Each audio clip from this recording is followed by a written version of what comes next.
la sorcellerie est aujourd'hui la plus grande plateforme du monde des ténèbres. Les loges occultes sont limitées. La franc-maçonnerie est limitée. La Rose-Croix est limitée. Tous les loges occultes sont limitées. Mais il y a une seule plateforme qui est limitée. Elle est partout, dans tous les continents, dans toutes les familles. Toute famille qui se respecte a au minimum un sorcier. Mon Arahat. Dis à ton voisin, la connaissance va augmenter. Alors ici, j'aimerais dire à tous les pasteurs qui me suivent, il est très, excusez-moi le terme, enfantin, de croire que l'Église, après 2000 ans, doit commencer à parler de la même manière, doit continuer à réfléchir de la même manière, doit continuer à étudier la théologie de la même manière. La plupart des problèmes que nous avons, on ne va pas se mentir, c'est attaché à la sorcellerie. Et quand les gens pensent en disant, non, prophète Joël Francis Tatou, tu es ici, tu vous parlais de la sorcellerie parce que c'est l'Afrique. Je viens de l'Europe. J'étais en Belgique.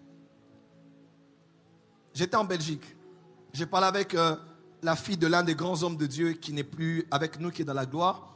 Elle travaille à la mairie c'est ça? À Bruxelles. Pendant le concert de maman, elle m'a dit, il faut prier pour la Belgique.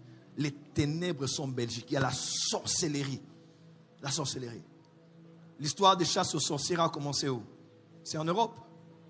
C'est avec l'arrivée des droits de l'homme, des Nations Unies et tout ça qu'on a commencé à réguler le fait de ne pas donner la mort à des êtres humains et de ne pas se fier aux superstitions. Venant de l'Europe, on a prophétisé pour des gens de la Martinique, Guadeloupe, les gens des Blancs, des Français, les gens du Portugal, les gens de l'Arménie. Il y a quelqu'un qui était venu à mon bureau, au bureau en Italie, il est de l'Autriche. Donc il y a des gens pour qui on prophétise. La sorcellerie est en Europe, aux États, la sorcellerie est partout. Et même aux États-Unis dernièrement, si vous avez vu les informations, il y a eu la plus grande réunion des sorciers au monde qui n'ait jamais existé aux États-Unis. Et une femme s'est levée, elle a déchiré la Bible. On a dit, Jésus c'est un imposteur, il faut célébrer Lucifer, il faut célébrer Satan. Donc la sorcellerie, c'est partout aux États. En Afrique du Sud, il y a une école officielle de la sorcellerie. En France, d'ailleurs, il y a au château de Versailles une grande exposition d'Harry Potter bientôt. Parce qu'on doit donner les enfants d'aimer la sorcellerie, d'aimer la sorcellerie. Et c'est partout. Donc ne dites pas que la sorcellerie est un phénomène africain. C'est faux. La sorcellerie est partout, depuis Israël. Quand il voulait entrer à Cana, Dieu a dit, faites attention, parce qu'à Cana, là-bas, c'est les gens du Moyen-Orient, ce n'est pas des Noirs. Ce n'est pas des Africains. Au Moyen-Orient, il dit, ceux qui pratiquent la sorcellerie, vous n'allez pas les fréquenter.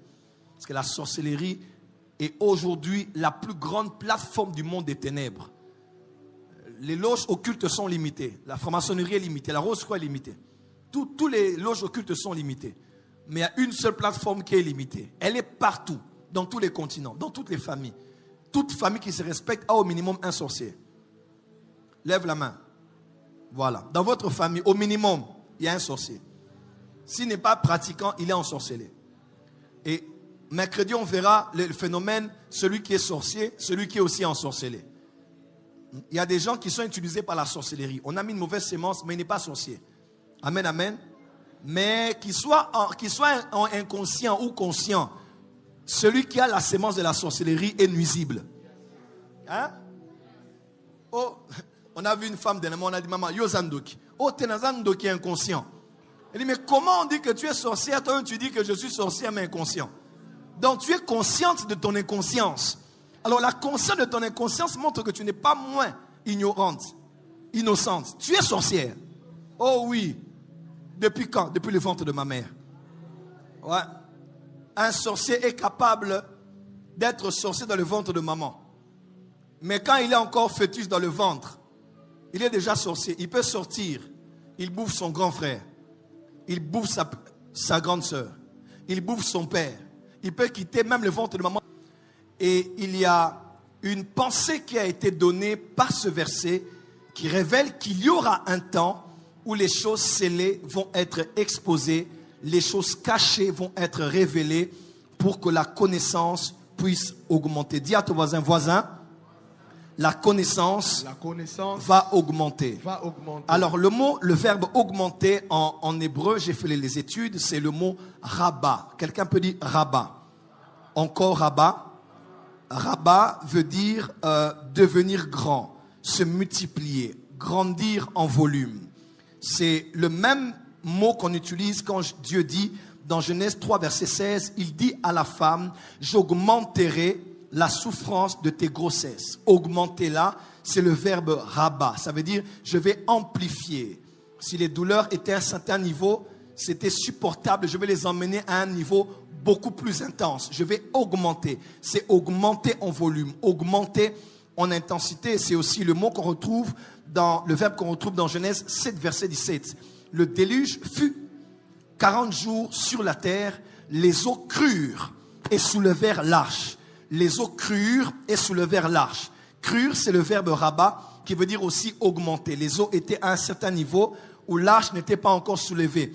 Mais les eaux ont tellement pris du volume que l'arche a été soulevée jusqu'à se poser sur le mont Ararat. Et quand la Bible déclare qu'il arrivera un temps où les gens vont lire ce qui est scellé, où les gens vont comprendre ce qui a été caché, la connaissance va augmenter. C'est comme les eaux du déluge qui augmentèrent au point d'emmener l'arche à être surélevée et à se poser sur le mont Ararat. Dis à ton voisin, la connaissance va augmenter.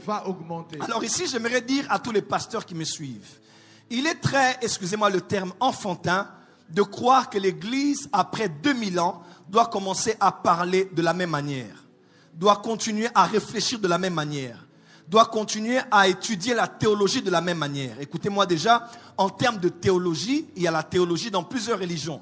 L'hindouisme a une théologie, l'islam a une théologie, le christianisme aussi a une théologie, le judaïsme aussi a une théologie. La théologie, on parle de théos, logos, on parle du discours que l'on a par rapport à une divinité, par rapport à une déité. Et même dans le christianisme, il y a plusieurs théologies. Il y a la théologie protestante, la théologie catholique, la théologie méthodiste, la théologie presbytérienne, la théologie évangélique, la théologie charismatique. Et ce sont des hommes et des femmes comme vous qui ont pris la Bible, qui sont allés en hébreu et en grec, qui ont tiré des conclusions, qui ont émis des discours par rapport surtout à leur expérience et à leur background. Alors 2000 ans après, vous devez savoir que nous sommes à une ère où la connaissance va à rabat. Et si on doit avoir peur d'explorer certaines autres connaissances, comme quoi on doit rester dans les fondements des apôtres, on n'a rien compris. Parce que même les apôtres ne connaissaient pas tout. Même les apôtres n'avaient pas tout correctement expliqué. Quelqu'un m'a dit, qui es-tu, ô homme, pour tordre ce que les apôtres ont dit? Je ne suis pas là. Mais j'aimerais seulement vous dire qu'il y a des choses que Jésus a dit de son vivant. Il a dit, vous êtes avec moi, mais vous ne pouvez pas connaître toutes choses. Mais quand l'Esprit viendra, il y a des choses que vous ne pouvez pas supporter qui vous sera dites. Et cette promesse ne concerne pas que les apôtres, nous concerne aussi nous, parce qu'il y a des choses que même les apôtres n'ont pas reçues. Il y a des choses que nous comprenons aujourd'hui, que eux n'ont pas compris à leur époque. Quelqu'un dira que c'est prétentieux. J'aimerais vous dire que nous allons de gloire en gloire, de connaissance en connaissance et de révélation en révélation. Et même si Pierre s'est tenu ici et écouté certains de nos prédicateurs, il dira, waouh, il y a des choses à notre époque qu'on n'avait pas compris comme ça. Ça veut dire que l'église primitive était encore à la phase d'immaturité. Oui, parce que nous allons maintenant à la phase finale où l'église va être glorieuse, mature, sans tache ni rien de semblable. Donc, on ne peut pas comparer l'église primitive de l'église d'aujourd'hui. Parce qu'aujourd'hui, on comprend ce qu'ils ont dit et on comprend un peu mieux ce qu'ils n'ont même pas expliqué.